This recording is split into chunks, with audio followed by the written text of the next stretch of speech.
Bueno, estábamos escuchando este tremendo temón de Nino Bravo, Libre, porque se adecua perfecto a lo que vamos a conversar hoy día.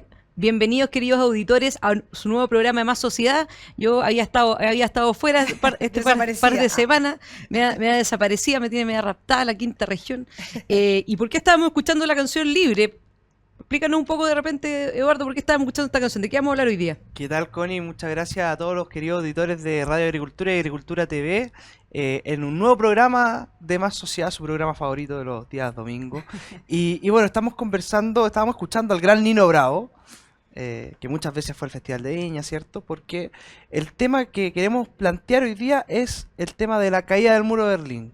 ¿Cuántos años se cumplen desde la caída del muro de Berlín? Estamos hablando de 30 años. 35 años. 25 años. 9 de noviembre del año 1989 cayó el muro levantado por la Alemania Oriental en 1961.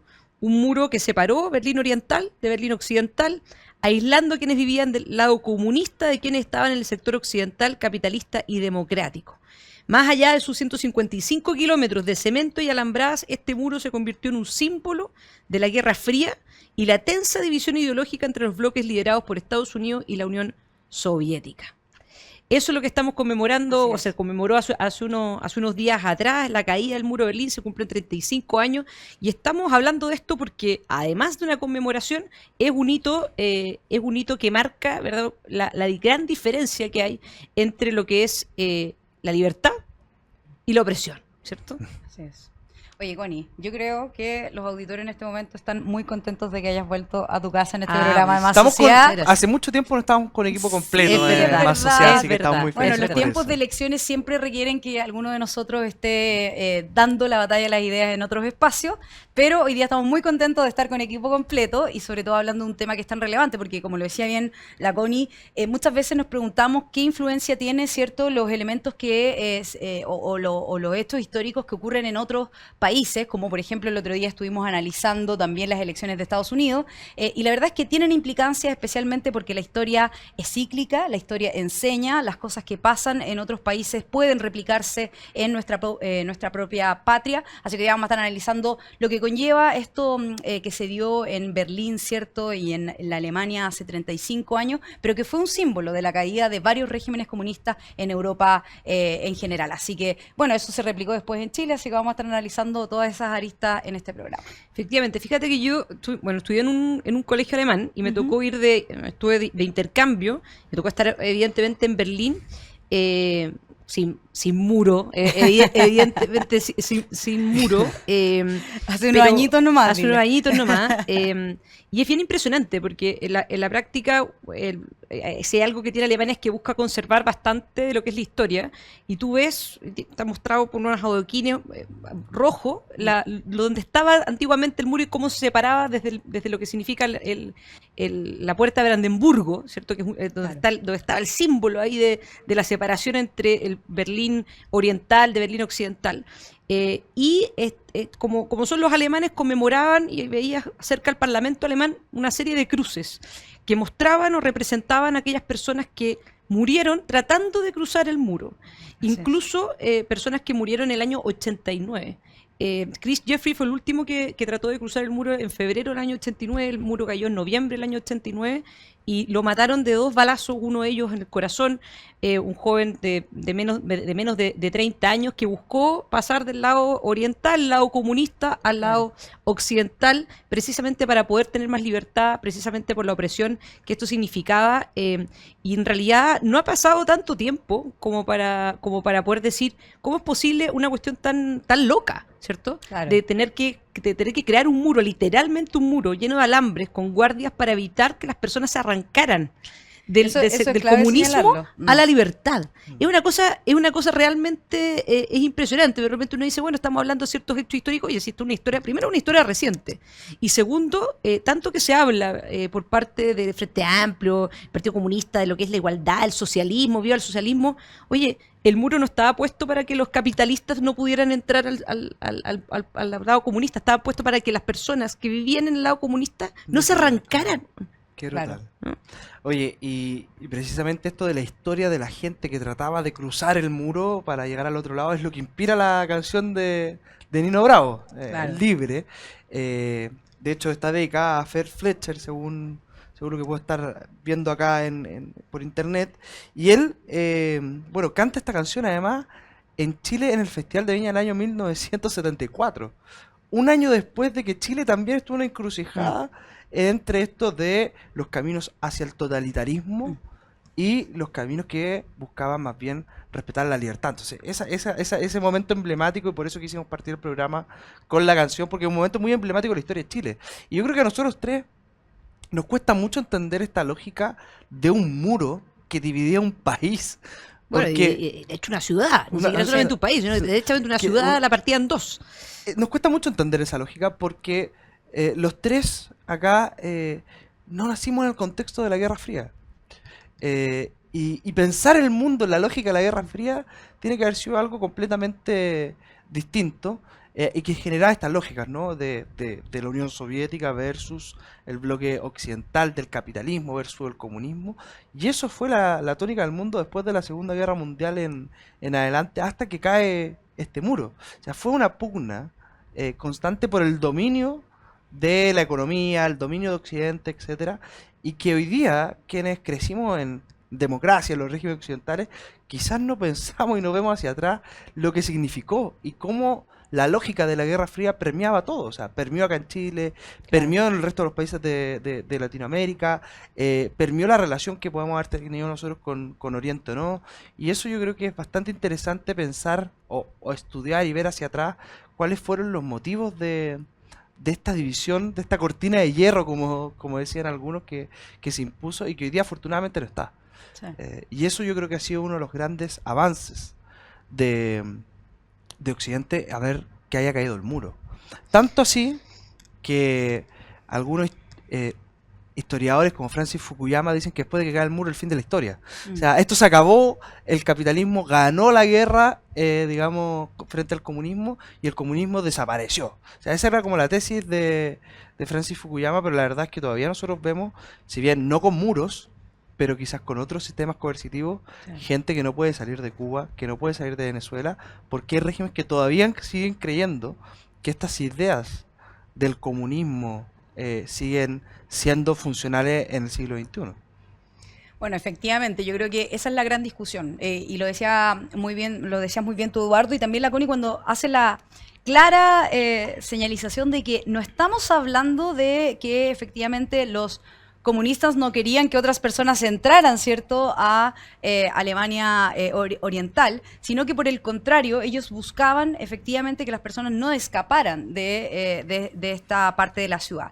Y se daba por muchos contextos, o sea, había en principio, ¿cierto?, personas que iban a trabajar a la Alemania Occidental y que luego volvían a vivir a la Alemania Oriental. Y cuando... Claro, quienes- trabajaban en occidental y volvían a Exacto. oriental con todo lo que significaba Exacto, bueno, la revisión de los había un guardias, de la zona control, había un fronteriza. control muy fuerte, entonces se empezaron a dar cuenta que efectivamente estas personas iban a trabajar allá, tenían miedo, ¿cierto?, que se les pudiera manipular de alguna manera, además que tenían mayores oportunidades, estaba creciendo mucho más que la Alemania Occidental versus la Alemania Oriental, entonces comienzan a...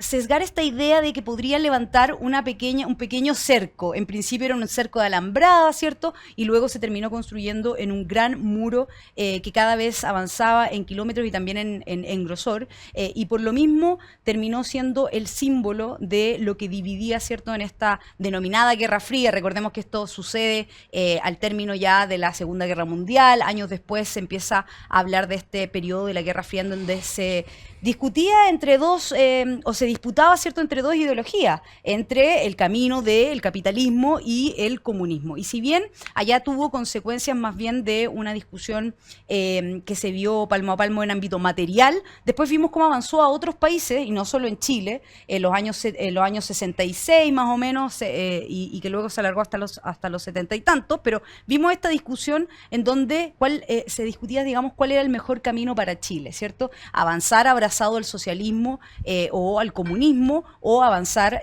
abrazados a la libertad. Y la verdad es que esa discusión está todos los días presente en Chile. O sea, lo vimos en el proceso constitucional, lo vemos en las discusiones de hoy día de las reformas más importantes en Chile, la reforma previsional, o sea, abrazamos cierto mayor estatismo o abrazamos más libertad, dejamos que el Estado administre los fondos de pensiones o dejamos que los ciudadanos elijan libremente. Y la verdad es que esta discusión la vemos constantemente y hay que estar siempre conscientes de a qué lado uno del muro caminaría, si se quedaría en la Alemania oriental o en la Alemania occidental. Yo ahí haría un disclaimer, como dicen los gringos, en el sentido de que efectivamente en la década de los 60 empieza esta discusión por los modelos de desarrollo en todo el mundo. Claro. Digamos. Entonces, claro, estaba el modelo comunista, donde una economía centralizada, manejada por el Estado, y la economía social de mercado, que era la doctrina que defendía la Iglesia Católica, etcétera. Pero yo creo que había más opciones. De hecho, cuando uno mira acá en Chile, la postura económica del régimen de Pinochet fue una discusión que se dio en ese mismo momento, porque claro, estaban los militares y los Chicago Boys, por así decirlo, los dos sabían que no querían ser comunistas, pero había visiones distintas entre el mundo de los militares y el mundo de los Chicago gremialistas. Unos abogaban por el libre mercado, la economía social de mercado, abrirse al mundo, competir, y otros abogaban más bien por una especie de comunitarismo. De hecho, lo hablamos el otro día a raíz de la elección de Donald Trump, cuando nosotros tenemos amigos húngaros, yo le contaba a nuestros auditores, y cuando uno va para allá le dicen, oye, pero tú eres derecha, sí, porque somos liberales en lo económico y conservadores en lo moral. Y dice, pero ¿cómo? Nosotros somos conservadores en todo. Entonces, Claro. no tiene lógica. O sea, yo quiero que mi Estado húngaro tenga empresas, y hayan empresas estatales fuertes del Estado húngaro. Bueno, y la visión de aquellos que se querían abrir al mundo era más bien decir, no, acá hay que tener competencia entre la sociedad civil, entre los particulares, etcétera. Y esas discusiones hoy día uno también puede ver que todavía están más o menos presentes en el debate a raíz de la elección de Donald Trump y los famosos proteccionismos. O sea, la visión que tenían los militares cuando hay que adoptar esto era más bien una visión proteccionista, nacionalista, corporativista, y sin embargo ahí viene la brillantez de personajes como Jaime Guzmán y los Chicago Boys, que terminan convenciendo al régimen de que acá lo que había que hacer era abrirse al mundo, a una economía social de mercado, y después eso obviamente lo toma la Concertación, y ahí ya la salida de Chile al mundo fue estratosférica, y esa es la famosa revolución que se vivió, Y eso es lo que se la revolución denomina económica, digamos, milagro económico, el claro. milagro chileno, claro. Efectivamente, que el rol del Estado no tenía que ser un rol tan potente, sino que más bien un rol mínimo o Claro. un rol quizás secundario frente a lo que significa el emprendimiento y frente a lo que significa también de poder potenciar el desarrollo y la creatividad de las personas. Eso de todas maneras, y fue algo que pasó en Chile, pero hay un vínculo, ¿verdad?, muy directo entre lo que es estas dos visiones de mundo que se veían separados por este muro, literalmente por este muro, entre una lógica más bien de libertad versus opresión, que también se vio en Chile, como bien decía tú, Kate, antes, pero y que también está vinculado de alguna manera al muro con nosotros. ¿Y de qué manera está vinculado al muro con nosotros? Que el creador, el arquitecto que se dice de este muro, fue el señor Erich Honecker, que adivinen dónde pidió asilo, po. ¿En Chile? En Chile, el año 93 llegó a Chile Erich Honecker a pasar su último año, estaba bien enfermo, se vino con la señora para acá, el 14 de enero de 1993 llegó a Chile el arquitecto del muro de Berlín, el responsable, ¿verdad?, de los cientos de muertes de quienes intentaron cruzar el muro, escapar, ¿verdad?, de lo que significa la Alemania Oriental, que curiosamente, y esto es algo que hoy día todavía se ocupa, la retórica del comunismo es realmente increíble, porque la división de estas dos Alemanias, porque la práctica no era solamente la división de un muro. Claro. Alemania estaba dividida en dos: la República Federal Alemana, que era el sector occidental, y la República Democrática Alemana. Que democrática no tenía nada. La República Democrática Alemana era precisamente el lado comunista, porque veamos que la retórica siempre está presente, de la misma manera que en Venezuela, de la misma manera que en Cuba, de la misma manera que en China, ¿verdad? El concepto, no porque se diga democrático significa que sea democrático. Bueno, y Erich Honecker lo que hizo fue básicamente pedir asilo en la embajada chilena en Moscú. El Partido Socialista insta para que sea recibido en Chile, y fue recibido en Chile. fue recibido en Chile, Me murió encanta acá en gestionar Chile esos y su viuda, asilos al Partido Socialista. la verdad. efectivamente, su viuda no solamente vivió en Chile hasta que murió, sino que además era invitada a todos estos actos conmemorativos del Partido Socialista, del Partido Comunista. La vimos sentada, de hecho, al lado del exministro Giorgio Jackson, ¿verdad? Que después dijo, no, si yo no tenía idea quién era, pero estaba sentada al lado. Y ahí uno se da cuenta también de otro tema que está muy vigente, que es el tema de los derechos humanos a la carta. Claro. Entonces hay una condena en la violación de los derechos humanos, que es algo que por supuesto todos compartimos, pero pareciera que algunos derechos humanos o algunas violaciones de derechos humanos tienen mayor importancia y otras menos, algunas parece que son más selectivas que otras, y eso es algo que hoy día está vigente en nuestro país. El genocida más grande del mundo es comunista, digamos, Stalin. Entonces, eso, la izquierda efectivamente le cuesta mucho, y esto lo hemos visto en todo ámbito, cuando son los suyos los que violan sistemáticamente derechos humanos. Acá el Partido Comunista Chileno era un partido muy pro-soviético. Entonces, después tú dices, bueno... Lo sigue siendo, yo creo, ¿no? En todo caso, no. Yo creo que ahí en el Partido Comunista había lo que uno ve hoy día en el Partido Comunista es como una especie de división, ¿no? Entre comunistas frente amplistas más aburguesados, como Camilo Vallejo, Carlos Cariola, etcétera, y comunistas más a la vieja añoranza, como Lautaro Carmona. Yo creo que hay una disputa ahí entre ellos, pero comunista más a un lado, más al otro, comunista igual, digamos. Entonces, Así nomás. hay Bueno, que sobre ver eso y otros temas vamos a seguir conversando en el segundo bloque, queridos auditores. Espérenos unos minutos y volvemos.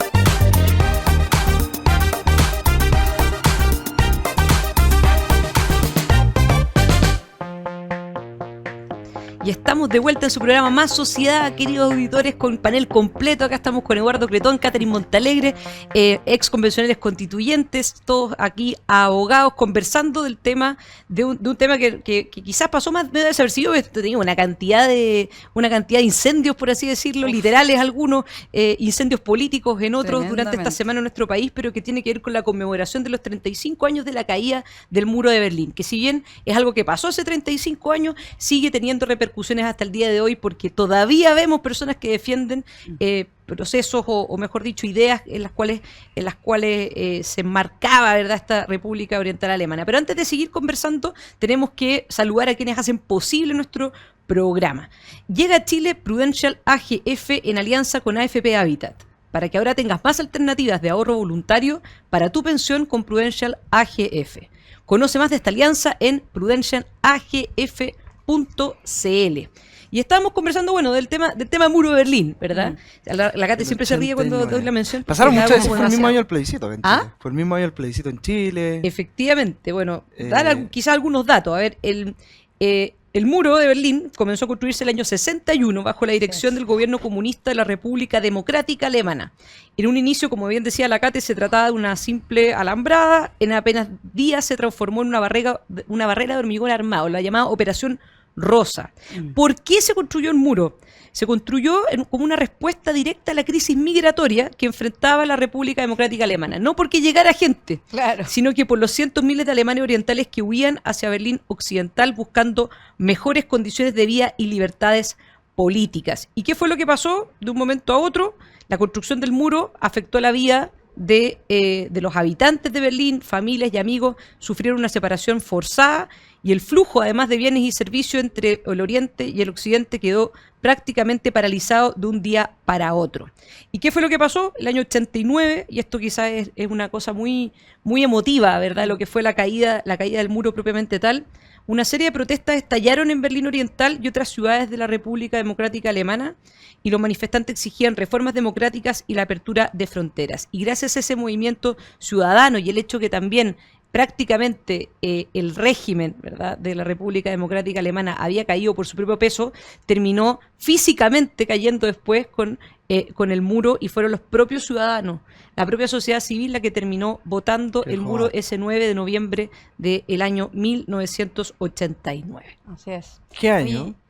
No, y a mí sobre todo me llama mucho la atención porque lo que se vivió en Alemania en esos años, uno lo puede ver reflejado, tal como decía Eduardo, hoy en día en países como Cuba, ¿cierto? Donde las personas han muerto, donde han sido, digamos, restringidos en sus libertades y otros derechos humanos al poder pensar siquiera en escapar de Cuba. Muchos de ellos tienen que salir en condiciones muy difíciles, en balsas, etcétera, arriesgándose incluso a sufrir, digamos, vejámenes por los mismos balseros que los puedan sacar, que les puedan robar, etcétera. O sea, en condiciones de nula seguridad. Y al mismo tiempo tú ves que en Venezuela pasa un poco lo mismo.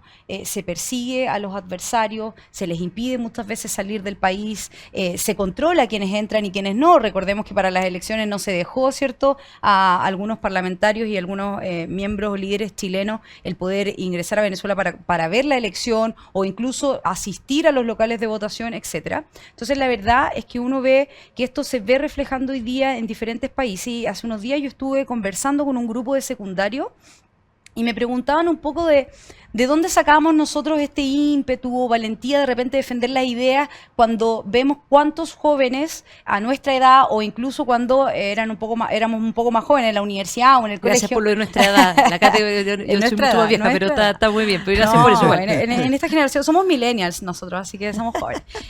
Y me preguntaban, bueno, ¿cómo lo hacíamos o qué creíamos que podía influenciar a otros jóvenes a no abrazar las malas ideas de izquierda y abrazar las ideas de la libertad? Yo no digo que unas ideas sean malas y las de derecha son todas buenas, no, sino que efectivamente hay ideas que en la práctica han permitido el progreso de las naciones y eso ha sido en búsqueda de la libertad y la defensa de el proyecto de vida que tiene cada ser humano, a diferencia de los regímenes totalitarios comunistas o de las ideas socialistas que han fracasado en todos los países, bueno, en casi todos y por no decir en todos, porque la verdad es que con algunas mixturas todos ellos han permitido una violación profunda de los derechos humanos y obviamente pareciera que llegaran más bien a repartir la riqueza que hay, pero nunca a crearla. Y en ese sentido, bueno, yo les decía que una cosa es la valentía, pero también invitar a los papás a no a inmiscuir a los hijos en solo las ideas que ellos quieren que los hijos tengan, sino a hacerles un llamado a que se formen.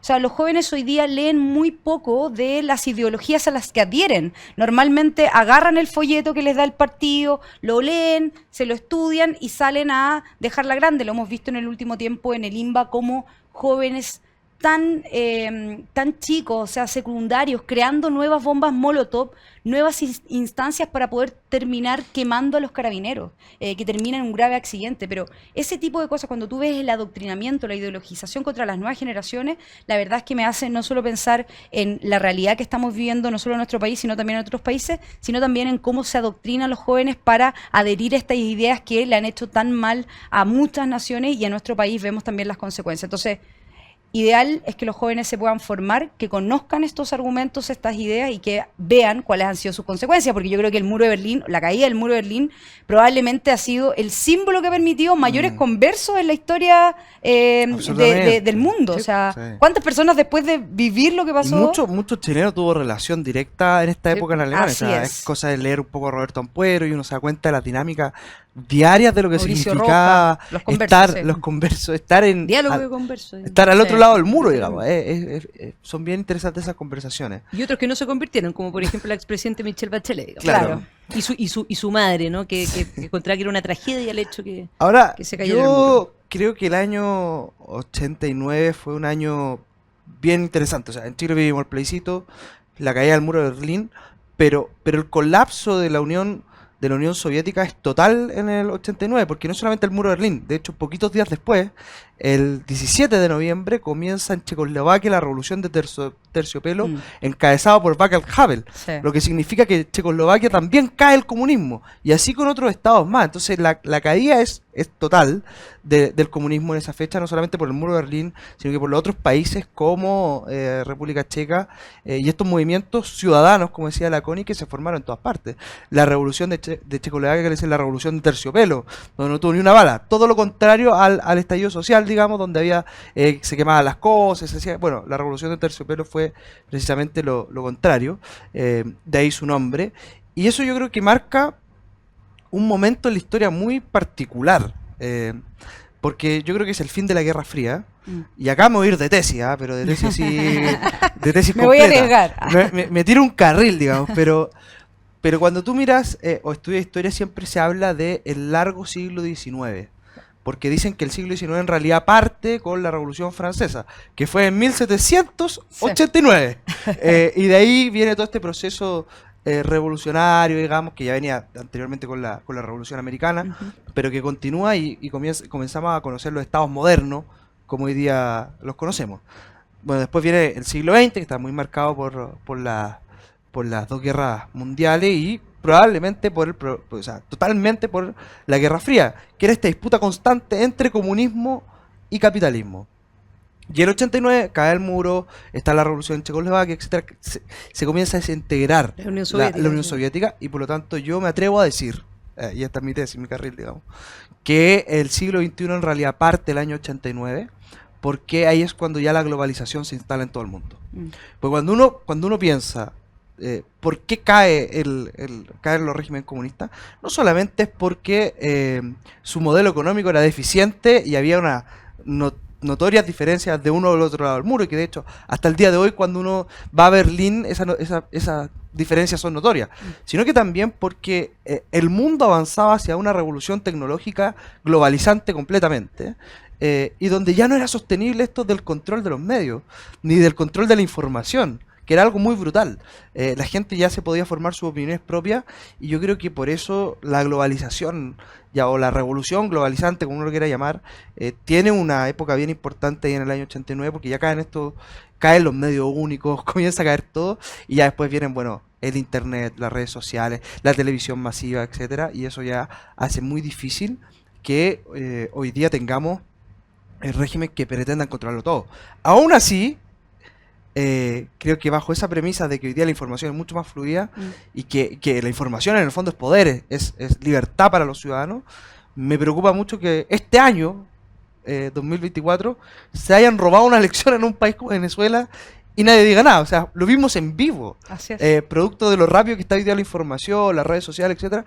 Vimos en vivo esa noche cómo se robaron la elección y nadie hizo nada. Bueno, esos son vestigios que yo creo que todavía están muy presentes de esta izquierda que sigue añorando volver atrás del muro.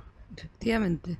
No, y además también cómo tienes políticos que todavía justifican o que al menos relativizan Así es. lo que es ese tipo de actuaciones. O sea, independiente, de repente a nosotros nos dicen, no, es que ustedes dicen que los comunistas son casi que come guagua. No, nadie dice eso, pero si los propios son los propios comunistas los que mandan las condolencias para Corea del Norte, son los propios comunistas, la propia Camila Vallejos, cuando era parlamentaria o recién era parlamentaria, decía que Fidel Castro era la luz, era un faro que nos inspira. Fidel Castro, o sea, un dictador sanguinario, digamos, que termina siendo como el faro, la luz, la propia expresidente Michelle Bachelet, que de alguna manera hace muchas veces gárgaras respecto de su defensa de los derechos humanos, pero resulta que cuando era presidente de la República casi se tropieza por tratar de ir a abrazar a Fidel Castro. Entonces, son discusiones que en la práctica son vigentes, son reales hoy día. El propio Lautaro Carmona también muy, muy incómodo con este tema de lo que está pasando en Venezuela, el compañero, ¿verdad? Nicolás Maduro, y funciona en una lógica que tiene que ver más que pensar en los chilenos o pensar en el bienestar de las personas, tiene que ver con lo que es mejor para la ideología y lo que es mejor finalmente para su propio partido, pero es una cuestión que es real, es de hoy. Y hoy día tienes ministros que son ministros comunistas, militantes comunistas que en una lógica democrática, claro, tú dices, bueno, pero funcionan democráticamente.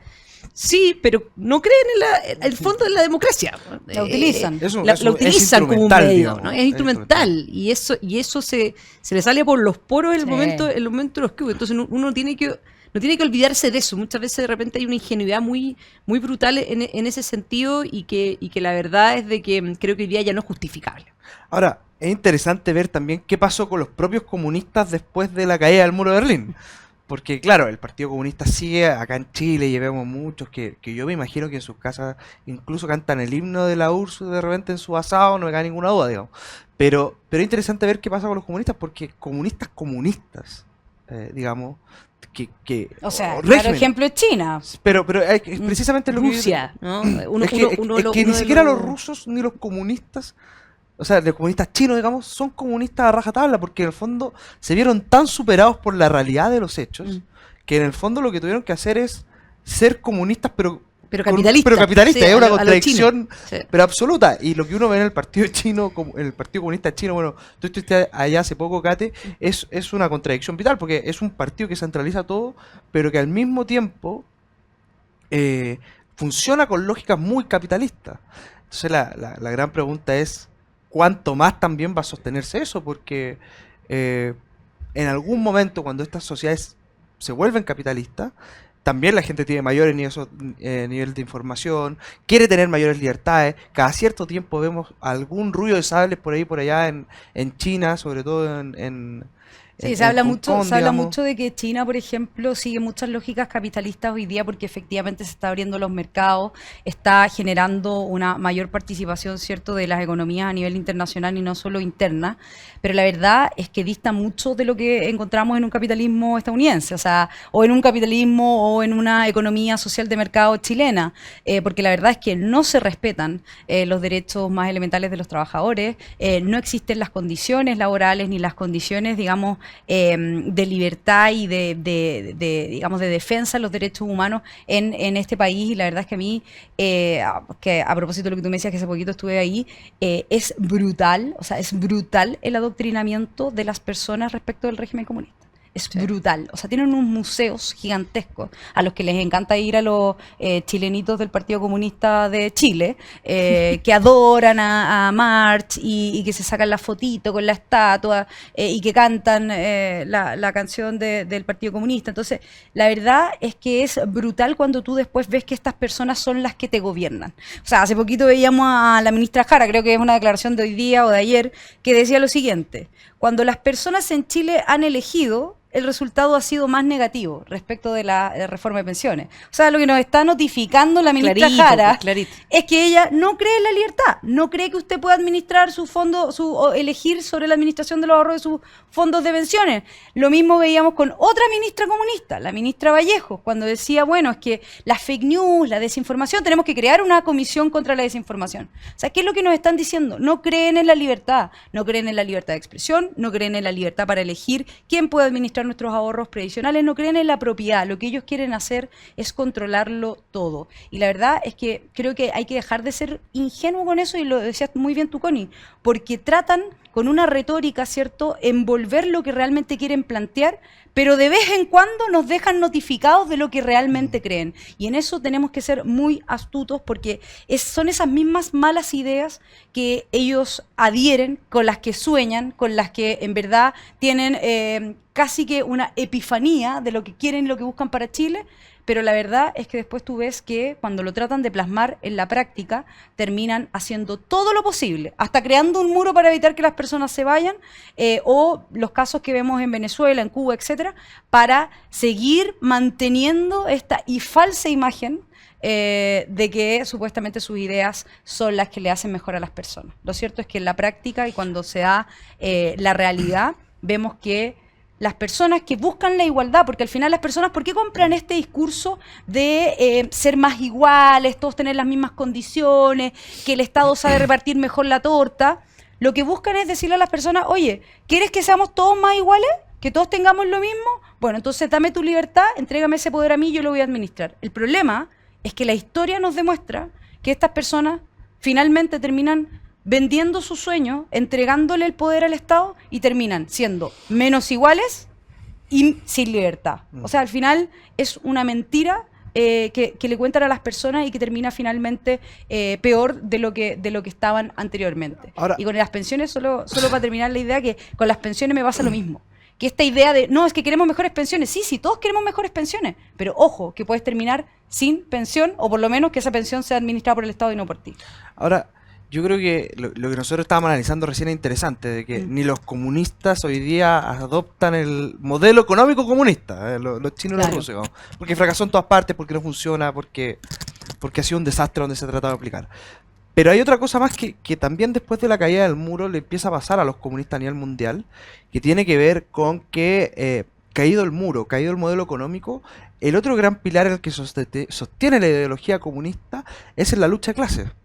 Y resulta que en un mundo donde gana la globalización, tú ya no ves al obrero caminando por la calle, a los grandes sindicatos mineros. Hoy día la gente, todos tienen iPhone, digamos, o sea, es un mundo muy globalizado y por lo tanto... Hasta nuestra ex colega María Rivera, recordemos que estaba por la unificación del Poder Ejecutivo, Legislativo, Judicial, tipo Unión Soviética, de hecho lo dijo así, tenía iPhone. Sí. Pero en el una fondo, carcasa roja, pero en el era fondo iPhone. el capitalismo ganó, digámoslo así, y eso hace que se diluya esta imagen del proletario y por lo tanto se diluye el otro gran pilar, no solamente el económico, que perdió los regímenes económicos, sino que también la lucha de clases se le empieza a diluir.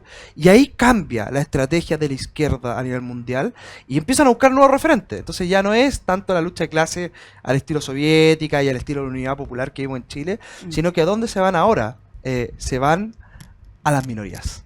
Se van a generar tensión social, y esto nosotros lo vivimos El en indigenismo Chile. es el nuevo comunismo. Pero no solamente eso, el indigenismo, las disidencias sexuales, se van a buscar grupos, se van a buscar a las minorías para generar tensión social a través de ahí.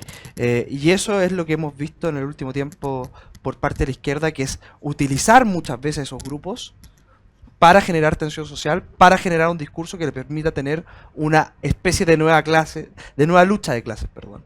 Todavía seguimos esperando la dignidad, hasta que la dignidad se haga costumbre, decían algunos amigos de izquierda. Sí, pues bueno, lo expresaba bien la política Cayetana Álvarez de Toledo, ¿verdad? El indigenismo, el nuevo comunismo y, como bien decía Eduardo, toda esta lógica del feminismo, los movimientos sociales, ¿verdad? Sobre el agua, sobre una serie de otros temas, comillas, locales, bueno, que al final terminan siendo un instrumento para...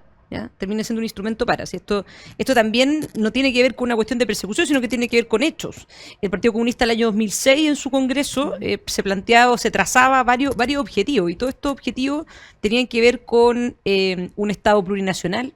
Claro. Esto fue el año 2006, fin al lucro, el nueva constitución, o sea, nada que tenga que ver con construir, sino que todo tiene que ver finalmente con generar o cumplir con ciertos fines que pueden ser útiles o pueden ser instrumentales para poder obtener poder obtener su propia, claro, su propia satisfacción ideológica, ¿ya? Y esas ideas, que son ideas que uno puede entender que son trasnochadas, ideas que son fracasadas, ideas que en todo el mundo ha quedado, la evidencia ha sido más que clara, en Chile siguen plenamente vigentes y en otras partes del mundo, particularmente Latinoamérica también. Ahora, pero es un fenómeno yo creo en todas partes del mundo, porque cuando uno veía lo que pasó en Estados Unidos un par de semanas atrás, el mundo trabajador, las clases populares y obreras hoy día parece que están siendo más atraídas por Donald Trump en su inmensa mayoría que por Kamala Harris. ¿Por qué? Porque nuevamente lo que ocurre es que la izquierda al borrarse ese sujeto de trabajador, digamos, producto de la globalización, se va a estas minorías y genera estas dinámicas progresistas que muchas veces terminan incluso yendo en contra de lo que los mismos trabajadores quieren. Entonces se les da una paradoja a la izquierda, porque terminan yendo a abrazar a las minorías para generar tensión social, pero al mismo tiempo que abandonan a los trabajadores y a las clases populares. Y es un fenómeno que se está viendo en Europa, que se está viendo también en Chile, que se está viendo en todas partes. Hoy día las clases populares no se sienten identificadas con esa élite de izquierda que digámoslo, sus referentes cuando cae el muro se van a los Granchano, a Ernesto Laclau, a Chantal Mouffe, y esa es la nueva izquierda. Y esa nueva izquierda, post caída del muro de Berlín, hoy día está plenamente reflejada en lo que es el Frente Amplio. Yo creo que el Frente Amplio pero al final es lo mismo, pero más nuevo. O sea, la nueva al final del día, lo que está en el fondo sigue siendo una cáscara, pero el contenido sigue siendo exactamente el mismo. Exacto, van a tratar de utilizar nuevas herramientas o y que fíjate alternativas que para plasmar algo su que idea. se da también y se dio en los procesos constituyentes, que esta nueva izquierda dice ser mucho más democrática, porque tienen como este fantasma del muro de Berlín, digamos, y de los regímenes totalitarios. Democracia en tiempo real. Claro, pero al mismo tiempo que dicen ser democráticos, nuestro colega Vaz. entienden la democracia de una forma muy distinta como la entendemos nosotros. Porque para ellos la democracia nuevamente es funcional, si es que esa democracia sirve única y exclusivamente para lo que el mismo Baza llamaba el agenciamiento de los grupos históricamente excluidos. Y eso significaba cuotas, escaños reservados, distorsionar la democracia. ¿Para qué? para que una y otra vez salgan electos los Exacto. que ellos mismos quieren. Si no robamos la Llegar urna y al, hacemos una llegar serie al de otras poder cosas, ¿no? sí. Oye, se nos pasó No volando este soltarlo. segundo bloque, así que espérenos un minuto y volvemos con su programa Más Sociedad.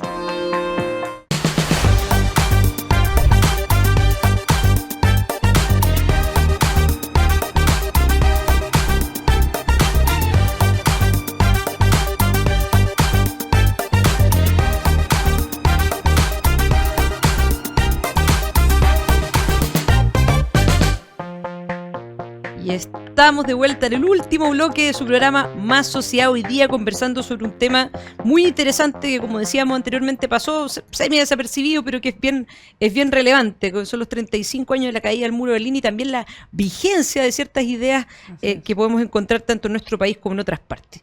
Kate, tú querías Sí. complementar algo Oye, que quedamos... nos pasó 35 volando años el de la segundo caída bloque. del muro de Berlín y la verdad es que este programa no se puede llamar mejor. Más sociedad, menos totalitarismo, menos Estado, porque cuando nosotros lo explicamos bien en la convención, cuando tú le entregas más poder al Estado, nunca más lo vas a volver a tener en tus manos. O sea, esto de empezar a crear más Estado, darle más poder al Estado, más órganos del Estado, más funcionarios del Estado, la verdad es que hay que ser muy ingenuo para creer que después quienes tienen el poder te lo van a querer devolver.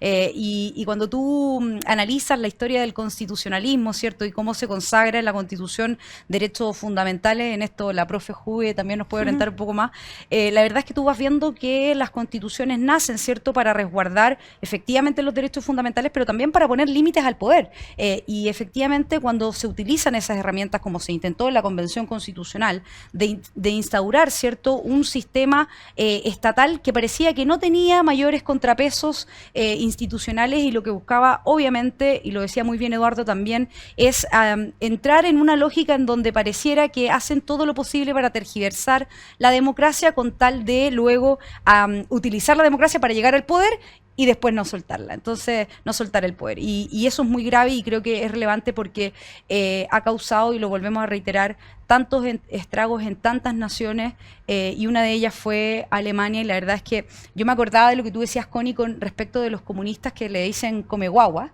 Bueno, la verdad es que hay varios historiadores que señalan que el término de come guaguas para los comunistas no nace en Chile, nace efectivamente de la historia por la hambruna roja, ¿cierto?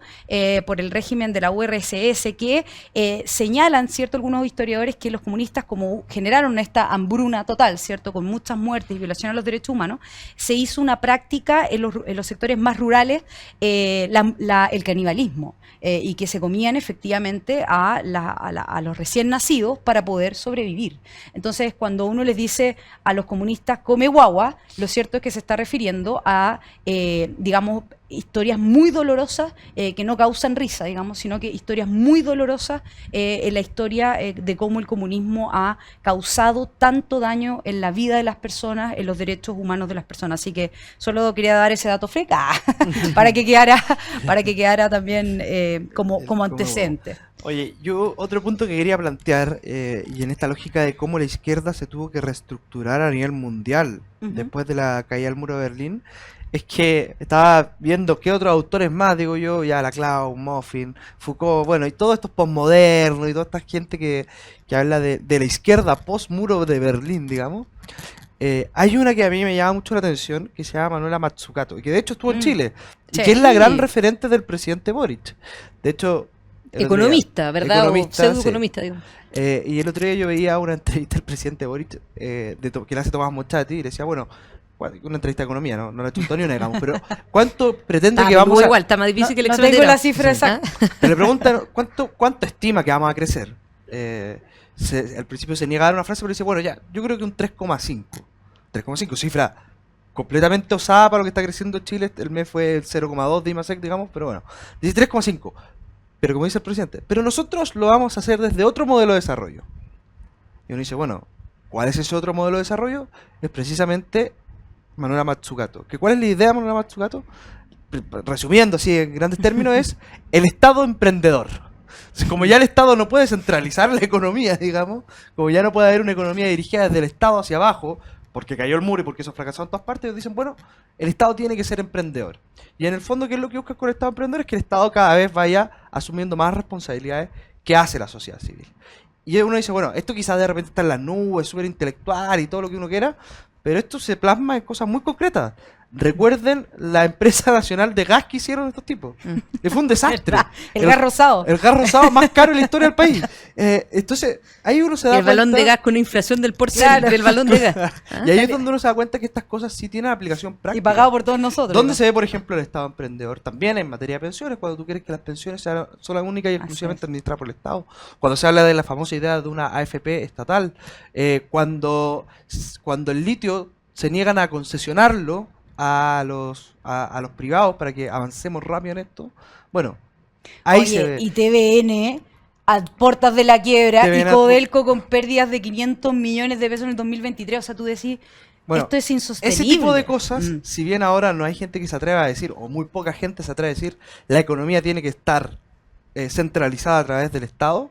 Bueno, en ese tipo de cosas uno ve que ahora lo que la lleva en la nueva izquierda no es el Estado totalitario que centraliza todo, sino que el Estado emprendedor, que nuevamente, como decía la Connie, es una cápsula bonita, pero que todavía tiene muchas ideas añejas y que no funcionan detrás de esa cáscara. No, claro, 3,5, así nomás se tiró un número, pero como quien... Amigo, date cuenta. No te digo. No, a ver, yo creo que ese es un poco el riesgo que tenemos hoy día. El hecho de que tenemos, y de hecho el gobierno que tenemos actualmente demuestra perfectamente eso, de una cáscara pero que el contenido sigue siendo lo mismo. Y eso en general en todo aspecto. En el ámbito económico, en el ámbito político, en el ámbito también de ciertas convicciones con las cuales supuestamente se llegó al poder, como por ejemplo el feminismo, pero el feminismo selectivo, ¿cierto? El respeto a los derechos humanos, pero también selectivo. Depende quién. En materia de feminismo, amiga, yo te creo, hermana, yo te creo, amiga, yo te creo, depende de quién. Sí. Pues yo no vi por lo menos a las tesis De si es yendo portero a hacer o no es portero. Claro, digamos. o sea, veamos, o sea, en ese sentido yo creo que es importante que tomemos conciencia, especialmente ahora que vamos a tener la segunda vuelta de gobernadores en una semana, literalmente en una semana más, el próximo año parlamentarias, presidenciales, tomar conciencia respecto de quién o a quién estamos votando, ¿ya? De si quienes ponen a las personas en el centro o ponen a su ideología en el centro, porque eso es algo que no es solamente un tema retórico, sino que es un tema real, ¿ya? A propósito de lo que decías tú, Eduardo, antes, también en materia, por ejemplo, la región de Valparaíso, que me ha tocado estar muy presente ahí, el gobernador actual es un activista del agua. Sí. Así ganó como gobernador. Bueno, frente al problema que tenemos de escasez de agua, la solución no es promover proyectos de inversión como, por ejemplo, una desaladora, como que ocurre actualmente en Antofagasta, que ocurre en la región de Atacama. No, camiones de aljibe. Camiones de aljibe. Tampoco microembalses como para aprovechar de poder guardar agua cuando llueve, como años lluviosos como este, ¿no? Camiones de aljibe. ¿Qué dignidad le da eso a las personas, los camiones de aljibe? Pero tienen el control, ¿no? Pero el Estado tiene el control de cuántos camiones de aljibe, cuánta agua entregamos, cuánta no. No, Porque, ¿y quién paga ¿por los qué? caminos al aljibe? Claro, pero al final, ¿por qué se pone en el centro? La ideología. Como no se cree en la inversión, no se cree en el desarrollo, no se cree que los particulares puedan hacer este tipo de inversiones, o no les gusta, prefieren sacrificar la dignidad de las personas por sobre lo que sería tratar de proteger o más bien resguardar esa dignidad con verdaderos proyectos que con la evidencia te demuestran que podrían estar mejor las personas. Claro que sí.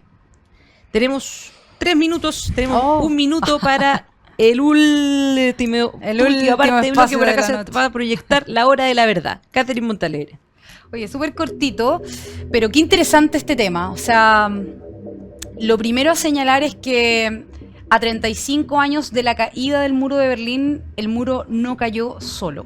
El muro fue derribado por millones de personas que estaban cansadas del totalitarismo comunista. Un totalitarismo que les quitó la libertad, que le quitó la esperanza y que a muchos le quitó la vida. Y cuando tú ves lo que está pasando en nuestras naciones, en nuestro país, donde se sigue en esta disputa entre la libertad y el comunismo, yo le quiero pedir de cara a las elecciones de gobernador a las personas que están por tomar su decisión, que se pregunten pregunten de qué lado estuvieron esos candidatos a gobernador cuando en Chile se disputó, ¿cierto?, entre un totalitarismo de la Convención Constitucional o abrazar las ideas de la libertad rechazando ese texto refundacional.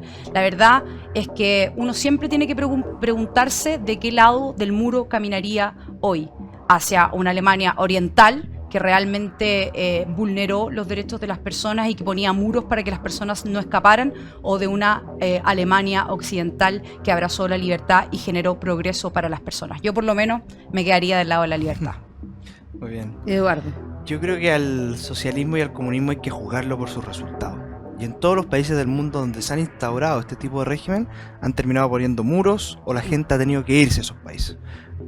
Y por lo tanto yo creo que es hora de que la izquierda se dé cuenta de que sus ideas no son las mejores y no funcionan bien. Y en ese sentido es importante que estemos atentos a cómo la izquierda sigue defendiendo esas ideas pero bajo un nuevo cascarón. Y eso es un llamado a alerta, porque quizá hoy día nadie va a proponer levantar un muro, pero van a proponer quitarte tu 3% de cotización. Exacto. Hoy día nadie va a proponer levantar un muro, pero quizás sí proponen que el sistema de admisión escolar sea a través de una tómbola. Hoy día nadie propone levantar un muro, pero sí quieren que en la educación superior termines pagando más de lo que debieses pagar con el CAE a través de un nuevo sistema de financiamiento. Nadie va a proponer un muro, pero sí hay propuestas como reformas a los sistemas electorales que lo que hacen es dinamitar las instituciones. Nadie va a proponer un muro, pero hace muy poquito tiempo tuvimos una izquierda que propuso un proyecto de constitución que borraba del mapa las instituciones de la democracia liberal. Mucho cuidado, porque si bien las ideas de la izquierda han fracasado, todavía queda un alto porcentaje de la población, como este gobierno, que está dispuesta a seguir defendiendo ideas, aunque la realidad les digan que no funcionan. No, tremendo cierre. No se proponen muros, pero pucha que se proponen cosas o ideas que son completamente trasnochadas y fracasadas. Yo quiero agradecerle a nuestros auditores por su atención en este programa especial en los 35, la conmemoración de los 35 años de la caída del muro de Berlín, y el próximo domingo completamente en vivo vamos a estar ahí transmitiendo la segunda vuelta de gobernadores regionales. Así que muchas gracias, que tengan un muy buen domingo y nos vemos la próxima Muy bien. Cuídense.